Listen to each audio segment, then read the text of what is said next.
Assalamualaikum warahmatullahi wabarakatuh. Perkenalkan nama saya Muhammad Kiamanto. Saya dari kelas FI 101 jurusan PDB Sistem Informasi di mata kuliah pengantar teknologi sistem informasi ini. Saya akan presentasi mengenai mengadopsi sistem manajemen stok otomatis berbasis barcode dalam manufaktur komponen otomotif. Jadi di UAS kali ini saya diberi tugasnya yaitu seperti berikut. Jadi ceritanya salah satu perusahaan manufaktur memproduksi komponen otomotif dan ingin meningkatkan efisiensinya melalui transformasi digital. Nah, dengan latar belakang kompetisi global yang ketat, perusahaan ini berencana mengimplementasikan teknologi terkini. Nah, dalam upaya untuk meningkatkan pemantauan produksi dan manajemen stok pada perusahaan tersebut, nah, bagaimana perusahaan tersebut dapat memanfaatkan teknologi? Berikan contoh penerapan konsep ini dalam konteks produksi komponen otomotif di perusahaan tersebut. Nah, di sini untuk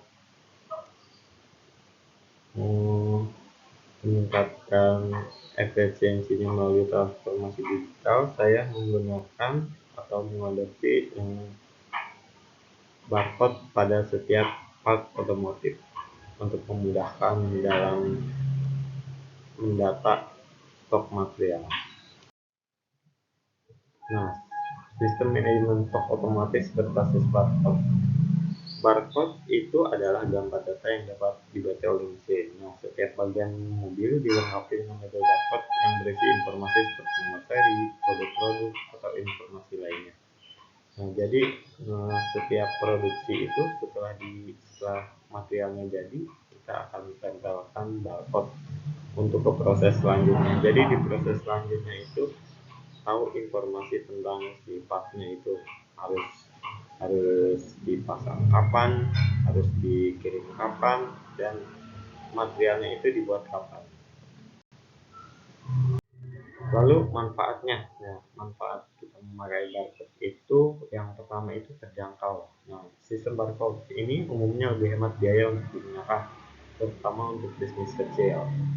Lalu mengurangi jumlah investasi awal yang dilakukan dalam infrastruktur teknologi. Nah, saking simpelnya itu, jadi dia tuh mengurangi jumlah investasi awal. Jadi investasi itu tidak terlalu besar. Lalu yang kedua, praktis dan mudah digunakan. Nah, teknologi barcode dapat dibaca dengan perangkat mobile atau pemindai khusus yang memungkinkan pelatihan cepat di karyawan produksi.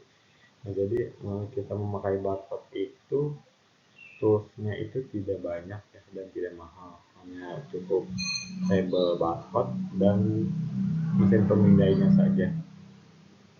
Nah, untuk pengoperasiannya pun cukup mudah ya, jadi cukup diberi contoh atau cukup diberi pelatihan sebentar, pasti karyawan akan cepat mengerti.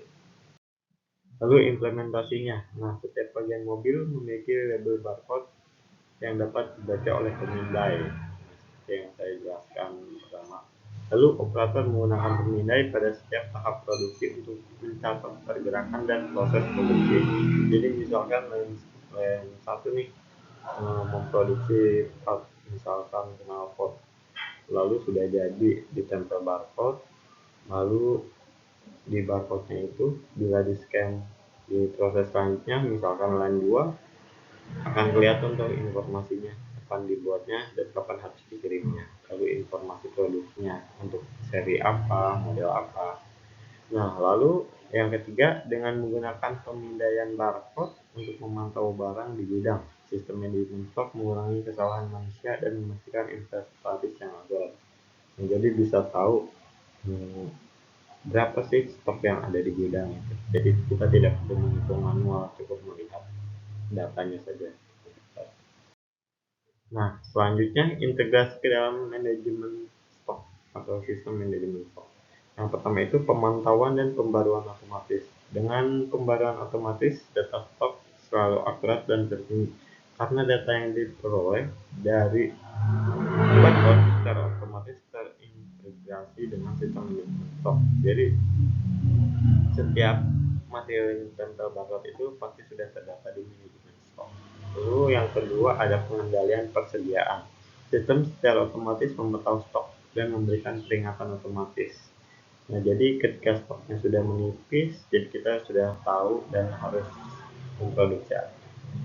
Lalu ketika stok mencapai tingkat darurat atau jika ada kekurangan, meningkatkan efisiensi pengelolaan stok dan mengurangi risiko kekurangan atau kerugian, seperti yang saya jelaskan.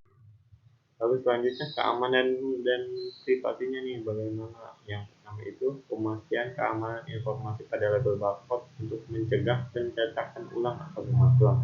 Jadi ketika kita mencetak label barcode itu ya, harus ada satu dan tidak berulang, tidak ada yang sama beberapa part. Lalu yang kedua perlindungan terhadap pemindaian atau manipulasi data yang tidak sah.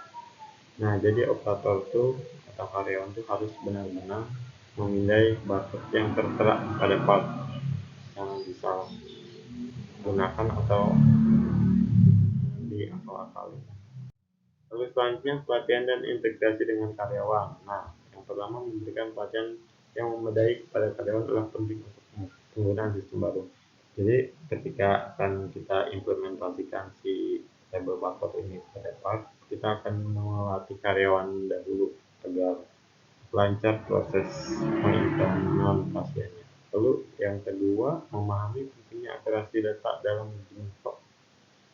Nah, pada saat pertama implementasi juga kita akan mencoba ketika data pada manajemen stok kita pindai ke barcode tadi, apakah sama dengan yang ada stok yang ada di gudang. Lalu selanjutnya integrasi dengan sistem lain. Nah, untuk mendapatkan pengelolaan yang lebih luas, pastikan sistem manajemen stok terintegrasi dengan sistem lain seperti ERP. Nah, lalu yang kedua meningkatkan koordinasi antara berbagai departemen dalam perusahaan.